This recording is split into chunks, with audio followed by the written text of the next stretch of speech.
Okay, I had to make sure I got all those words in. So yesterday, Brandon's Beach at Burnside Park officially opened up, so congratulations. I wanted to welcome you in to talk about it. Thanks so much for having me. I appreciate it. So let's talk a little bit about this. It's been about a year and a half in the works and planning stages and process, and now finally open. So just tell us a little bit about the park. Sure. Well, Brandon's Beach at Burnside Park is a unique playground that has a design that exists nowhere else in the world.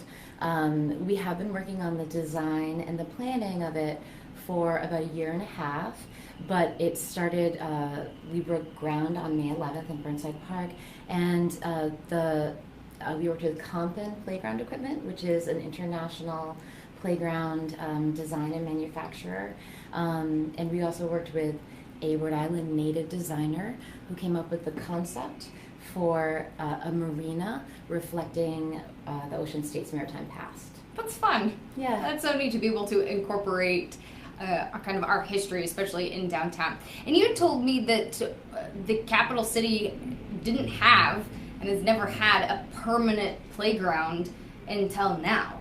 So talk to me a little bit about why, one, I find that pretty interesting. The downtown area hadn't had one, and why that's so important to bring this to our downtown area. Sure. Well, the city of Providence has many parks and many playgrounds. However, our downtown area has not had an actual playground within walking distance of Down City.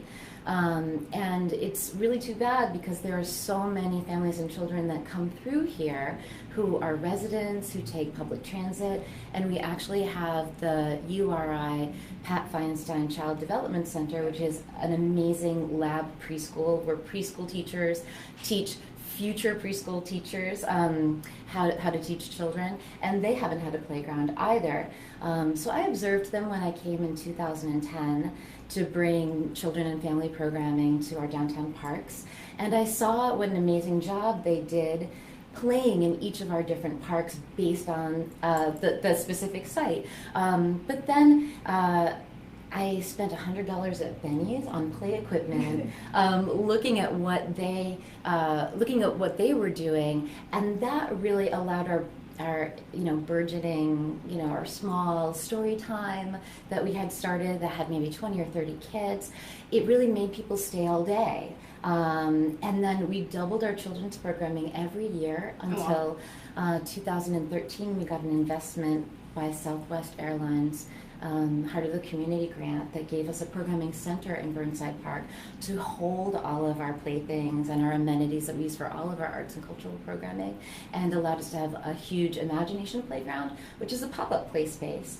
And that really made us more of a destination for people to come and play. And I noticed that some families would come to every single day of our programming. Wow. And it was really a surprise to me how quickly it grew and how robust it was. And the other thing that I noticed, which I think is amazing, my background is in education, and my mission really is access. And there's no better way to give people access than to do things outside of walls in public spaces. So I noticed parents of families that were taking public transit, parents of and children of people who work in City Hall playing together, and that is really community building. When you play, you let go of the other of the boundaries that you have, and it really helps people to build relationships, and I think really helps to build a stronger community.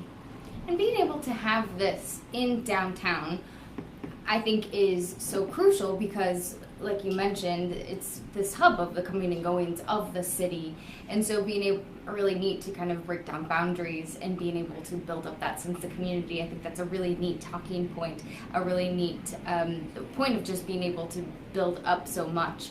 Talk to me just a little bit about the playground itself. Sure. You had said that unique in ways that it's accessible for all children and has different elements that are pretty. This was really important to us and also to the Goldners. This is a memorial playground for the Goldner's son. And Hasbro, Brian Goldner is the CEO of Hasbro, and Hasbro has a tradition and a history of building accessible playgrounds. So it was really important for us to do that. So the entire playground is ADA accessible, and we have an ADA path that connects many of the major elements, and even some of the most exciting elements of it, like the hanging boat baskets that are made of ropes, can be accessed by wheelchair. A child in a wheelchair can be wheeled right underneath and play with the rope structures and even be lifted into some of the lower boats. And then along the ADA path, it's not just physical disabilities or accessibility issues. There are lots of children with sensory issues. So there are places for active play and places for quiet play and lots of sensory elements. So we have musical instruments such as a pagoda bell, which is a really beautiful thing to have in the entrance. It's really cool. It's really tranquil. Music pipes and even drums that are sort of disguised or dressed to be like pure pilings. So it was very thoughtfully designed and thoughtfully put together so that families could be together and that children with all abilities would be able to enjoy it. And how important was that when going into this process? How important was the accessibility? Yeah. I mean, it was critically important. The Goldners had had experience with their own son with some issues that he had, but also this is the center of our capital city. It is the welcome mat for everyone who comes to visit us, and we want everyone to be able to play here and equally experience our vibrancy. And you know, public spaces are our civic spaces. It's where we have our civic life.